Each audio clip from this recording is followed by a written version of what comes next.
Junghyuk finally finds Seri standing near the building where she lives, and for a moment, she just stands there, frozen, staring at him with wide eyes full of shock and wonder.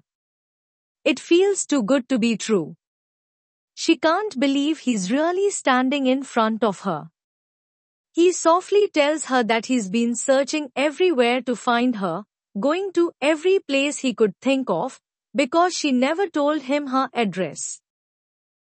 As she listens to his words, her eyes slowly fill with tears, her heart overwhelmed with so many feelings. Her voice shakes as she says that she hates dreams like this, ones that feel so real and full of hope, because waking up from them hurts more than anything. She's afraid that when she opens her eyes, he'll be gone. But Junghyuk gently reaches out and looks at her with such warmth and truth in his eyes. He tells her in a quiet, steady voice that this moment is not a dream. It's real. He is here. Without waiting another second, Seri runs into his arms, holding him tightly, like she never wants to let go. And for Junghyuk, holding her again, feeling her close, it's more than just a reunion. It feels like finding home, because to him, wherever Seri is, that's where his heart truly belongs. After a few moments together, Seri finally notices the small cuts and scrapes on Junghyuk's face. Her expression turns worried, but he quickly tells her that he's okay, brushing it off like it's nothing. What he doesn't tell her is the truth, that just to get to South Korea, he had to crawl through a long abandoned gold mine tunnel that stretched for nearly 10 kilometers. At one point, the tunnel even caved in, trapping him for a while. When he finally made it out, he found himself by the ocean. From there, he walked all the way to Seoul, just to see her again. But while he was in the tunnel, something important slipped off his jacket, a small pin showing the face of the great leader.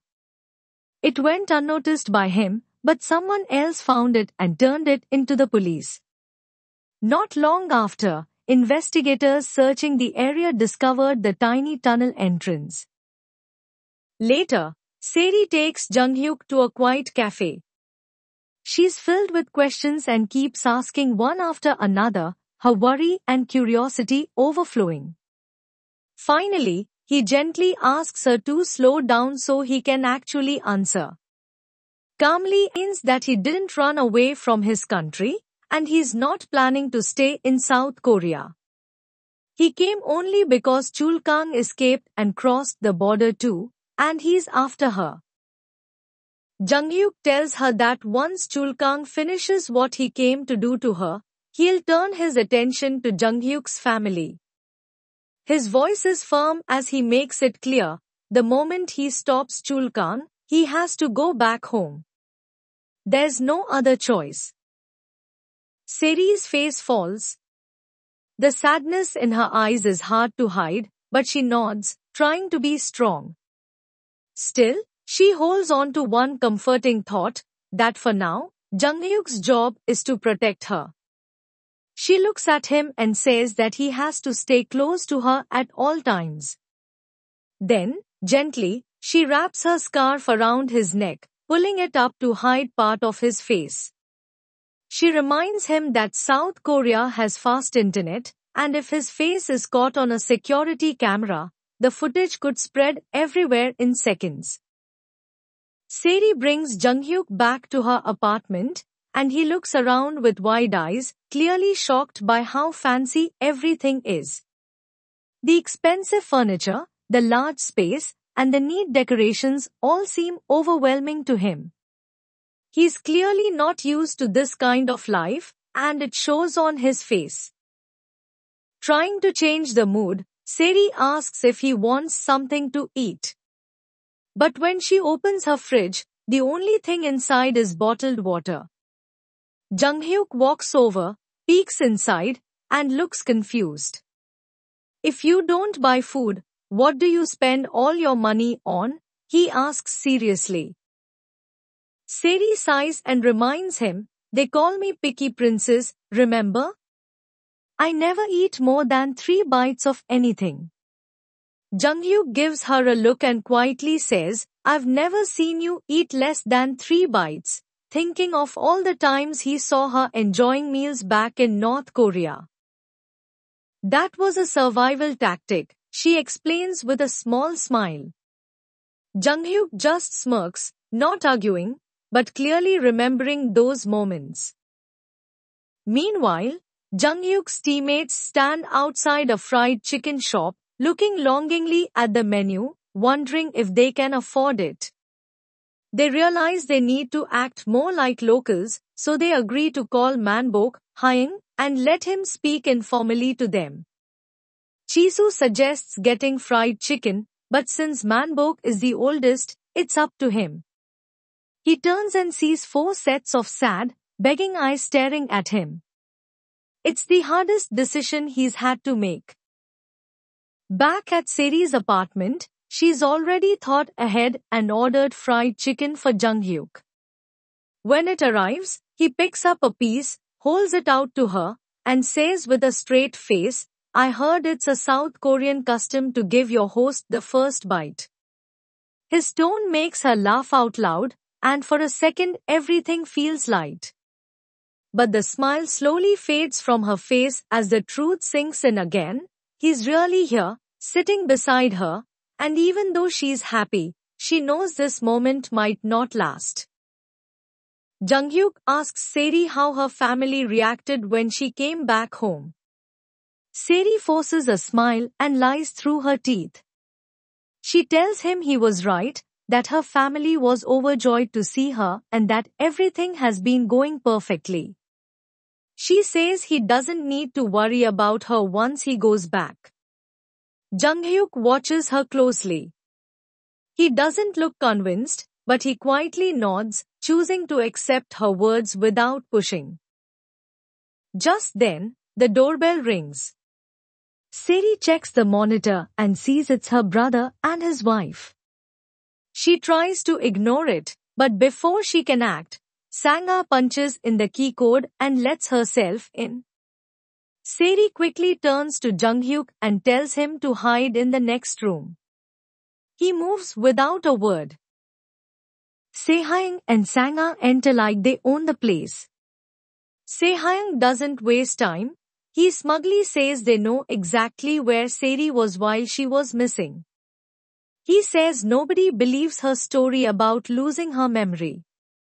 Then, with a smirk, he announces that he's now the CEO of Queen's Corp. He warns her not to try anything that could change their father's mind. Seri keeps up the act, saying she still doesn't remember anything. But Sanga pulls out her phone and plays a recording. It's Seri's voice, talking with Seungjun in North Korea. The recording leaves no doubt. Sanga says they have plenty more proof if needed. Seri's calm breaks for a moment. She asks, if you knew where I was all that time, why didn't you try to bring me home? Sanga, with a cold smile, says it was done out of respect for the family. Seri looks at them both with quiet anger. There are 3 kinds of people you should never forget, she says. The ones who help you when you're in trouble, the ones who look away when you need them most, and the ones who throw you into the trouble in the first place. Seri glares at her brother and sister-in-law, her voice sharp with anger as she says she'll never forget what they did. Her words are cold and full of pain. Sanga gets the message and decides it's best to leave. As they head out, Sehyoung throws out one last warning, telling Seri to keep quiet and be grateful she even made it back home. Just before stepping out, Sanga glances down and notices a pair of men's shoes by the door. Her eyes narrow slightly, but she doesn't say anything. When the door closes, Junghyuk comes out from the other room. Seri avoids his eyes and quietly says, please don't say anything. I'm too embarrassed. Jung-hyuk doesn't argue. He simply says, I won't, and steps forward to gently wrap his arms around her. The moment she feels his hug, something inside her softens. This helps, she whispers. I feel less angry now. But Jung-hyuk pulls back slightly, his face serious. I'm angry, he says. So angry I almost ran out there to say something to them myself. His voice is low but filled with emotion. Then he looks into her eyes and says, there's one more kind of person you should never forget, someone you like. Because if all you keep in your heart is hate, it'll only hurt you in the end. Seri looks down, her voice small. But what if the person I like isn't by my side, she asks. Jung-hyuk holds her gaze and nods. It's still true. Elsewhere, the teammates sit quietly on a hillside, looking out over the sparkling city. The lights stretch out in every direction, glowing brightly even though it's late. Jomok stares in awe, completely captivated. Seoul really is like the dramas, he says, almost to himself.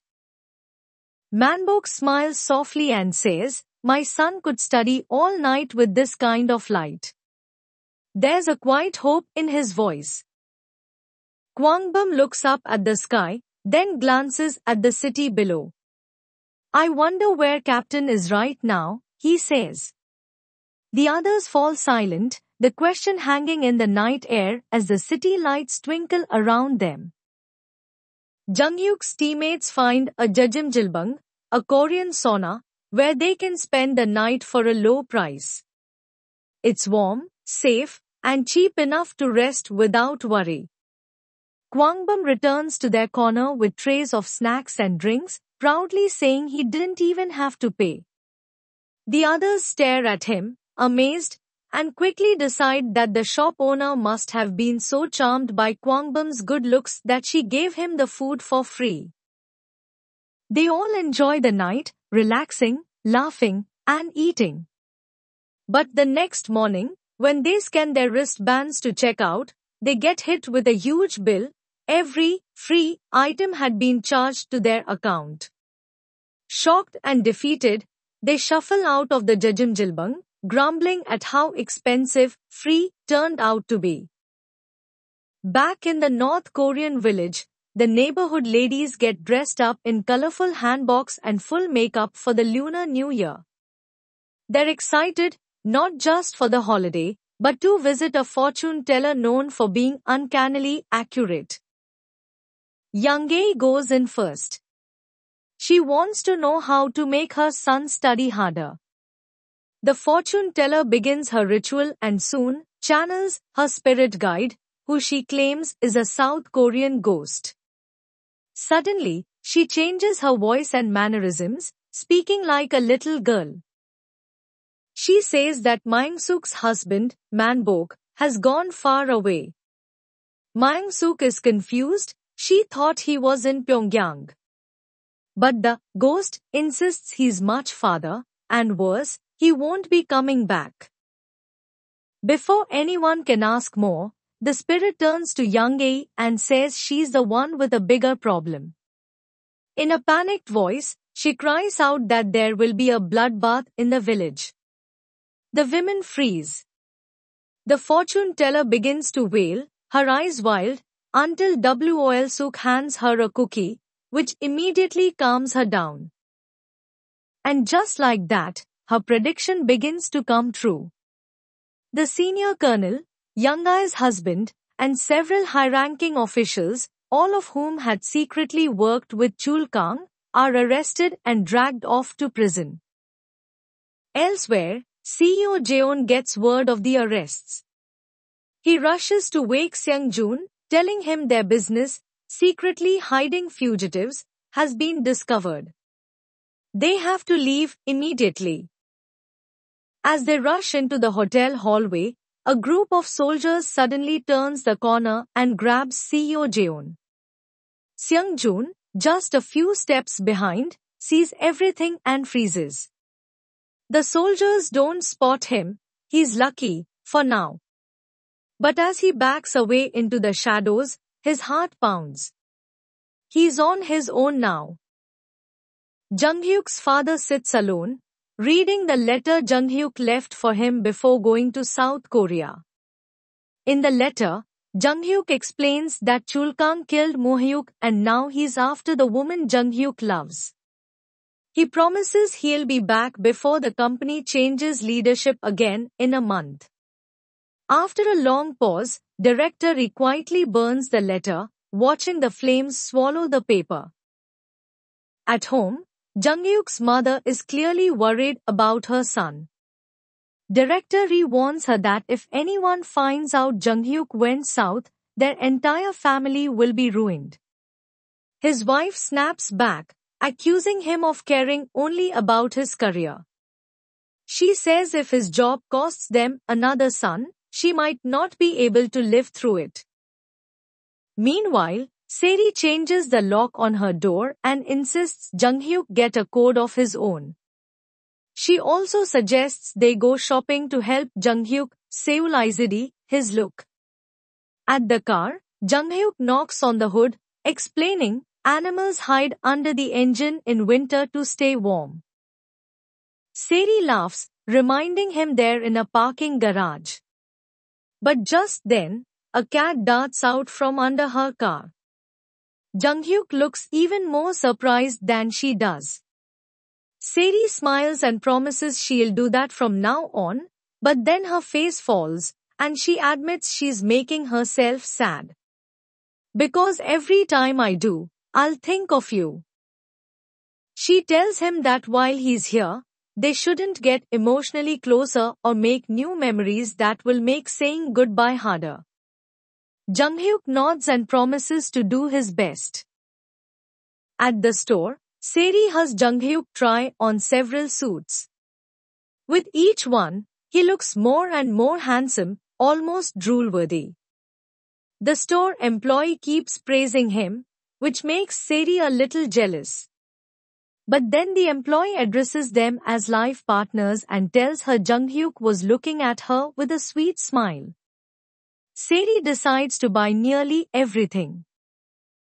Jung-hyuk panics when he sees how much she's spending, but she just smirks and says, I wasn't lying when I said I'm loaded. After that, she takes him for a haircut. Then they go to her office, where she introduces Jung-hyuk to Secretary Hong as her temporary bodyguard, Lee Hyuk. Secretary Hong raises an eyebrow, assuming this means Seri is dating again, because she only hires bodyguards when she's seeing someone. In the elevator, Seri tells Jung-hyuk she hasn't dated much. Jung-hyuk gives her a look that clearly says, I didn't ask. She laughs and says it's mostly because she never had anyone else to do things with. Jung-hyuk rolls his eyes but then softens when she admits she's become much pickier because of him. The teammates find Seri's apartment building and finally realize she's truly as rich as she said. Poor Yoon-dong whines, wishing he'd taken the 100 million won prize instead of the corn. When they try to go inside to see Seri, security stops them. They awkwardly back away when asked for ID cards. Dan meets some old school friends for lunch. They talk only about money and look down on Dan for not being married yet. One woman, who saw Jung-hyuk and Seri together at the hotel, pouts that she's worried Dan will die alone. Dan stays calm and asks how the woman's husband is doing, reminding her that he once said he'd die if he couldn't marry her. Suddenly it starts to rain. The women sigh, saying their husbands will come pick them up because they love them so much. Through the window, they spot a handsome man standing under an umbrella and all turn their heads to admire him. It's Seung-joon. Dan had called him for a favor. Dan quietly says goodbye and leaves. A few minutes later, her friends stare in shock as Seung-joon helps Dan into his car. He gives them a smirk before driving off, leaving them whispering and blushing like flustered birds. In the car, Dan snaps at Seung-joon and asks if he has any candy, using a South Korean slang word. Seung-joon asks where she heard that, but Dan cuts him off, saying it's not important. Unfortunately, he has no candy, and with a glare from Dan and a perfectly timed thunderclap, he looks genuinely scared. While Seri works, Secretary Hong invites Jung-hyuk to lunch. As they walk, Jung-hyuk nearly misses seeing Chul-kang disguised as a security guard passing by. Secretary Hong talks about Seri's habits, like how picky she is about food, but Jung-hyuk remembers how much she used to eat back in North Korea. On the drive home, Jung-hyuk feels a little jealous that Seri's employees seem to know her tastes better than he does. Seri smiles and tells him he knows her taste best, because he is exactly her type. Jung-hyuk can't help but grin. Dan agrees to let Seung-joon stay for a few days at the apartment that she and Jung-hyuk are supposed to live in after their wedding. As she turns to leave, Seung-joon opens his suitcase, and it's packed full of ramyun noodles. Dan decides to stay and eat with him. Seung-joon warns her not to do this with other guys because asking, "Do you want to eat ramyun?" has a hidden meaning. Dan looks confused and says she just likes ramyun. Seung-joon nearly chokes and asks if she likes the ramyun, or maybe him. Dan just smiles mysteriously at her ball. Seung-joon is so flustered by Dan's smile that he can't sleep that night. He tries to be brave and calls her, but she doesn't answer. He spends the rest of the night staring at his phone, hoping she will call back. The next morning, when Dan finally calls, Seung-joon pretends he doesn't remember calling her in such a silly way. He says he needs to talk and asks her to come over. Dan just hangs up, leaving Seung-joon stuck wondering, did she hang up on me, or did we get disconnected? Meanwhile, one of Dan's school friends informs others, claiming Dan's engagement to Jung-hyuk is cancelled because she's having an affair with another man. Dan's mother shows this to Colonel Go, her uncle, who guesses the other man must be Alberto, the stranger he saw at the hotel. Colonel Go and Dan's mother go to talk to Dan together. Dan says she's busy and walks away. Dan's mother decides that if Dan really likes this other guy, she will support her, as long as he's not a cheat or a fraud.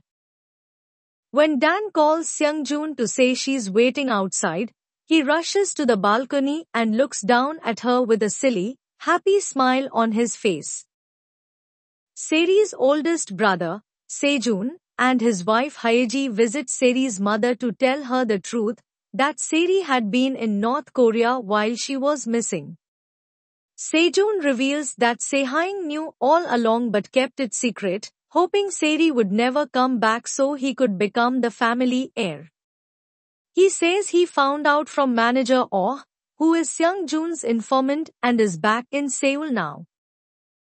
When Seri and Jung-hyuk were shopping, Jung-hyuk politely stopped to hold the door open for several people. Someone filmed him and uploaded the video online because of his handsome looks and good manners.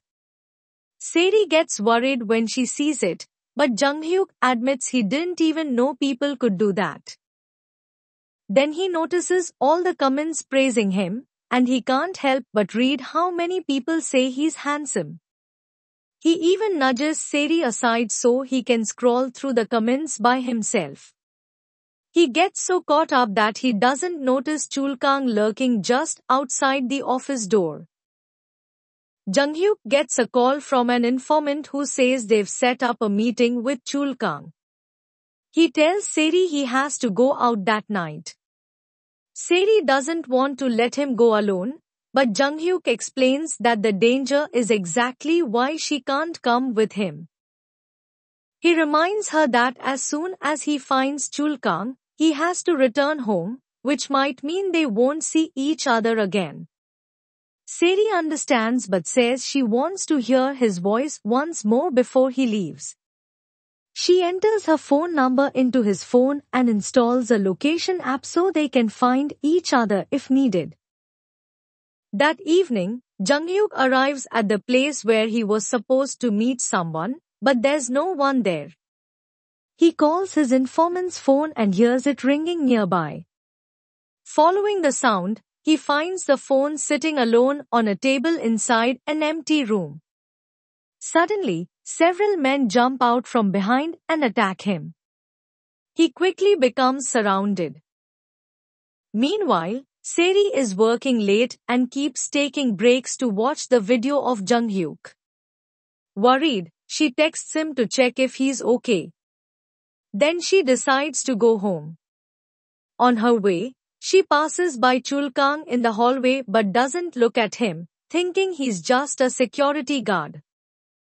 When Seri reaches the parking garage, she knocks on her car's hood just like Jung-hyuk showed her. Standing there, she notices Chulkang hiding in the back seat of her car. Slowly, she turns to walk away, pulling her phone out of her pocket. Chulkang steps out of the car, and Seri starts running.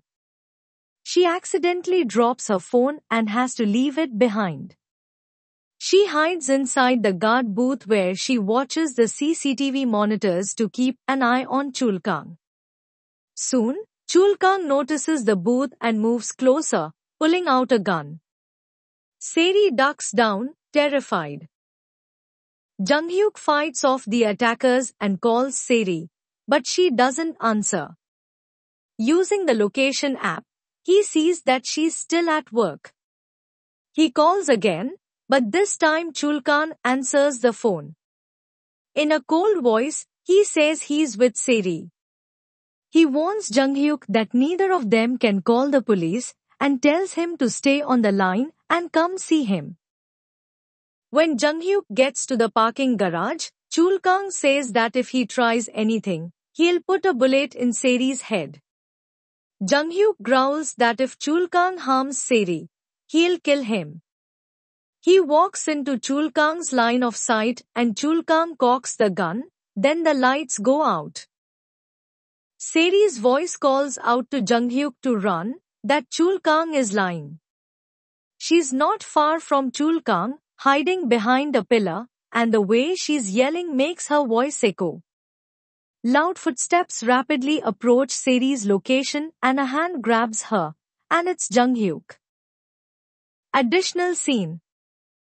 7 years ago, in Switzerland, Seri happened to be nearby when Dan came to visit Jung-hyuk. They both ended up in the same small shop. Seri was quietly talking to herself, saying she needed something sweet. Seri picked out a lot of chocolate, explaining to Dan that eating chocolate helped her feel better when she was angry or sad. Dan didn't say much, but after Seri left, she grabbed her own big bunch of chocolate too, laughing quietly to herself. Later, Seri took a picture of Dan and Jung-hyuk standing on a bridge. Dan noticed how Jung-hyuk was looking at Seri with a soft, loving gaze. Feeling upset, Dan walked away quickly, angrily stuffing chocolate into her mouth.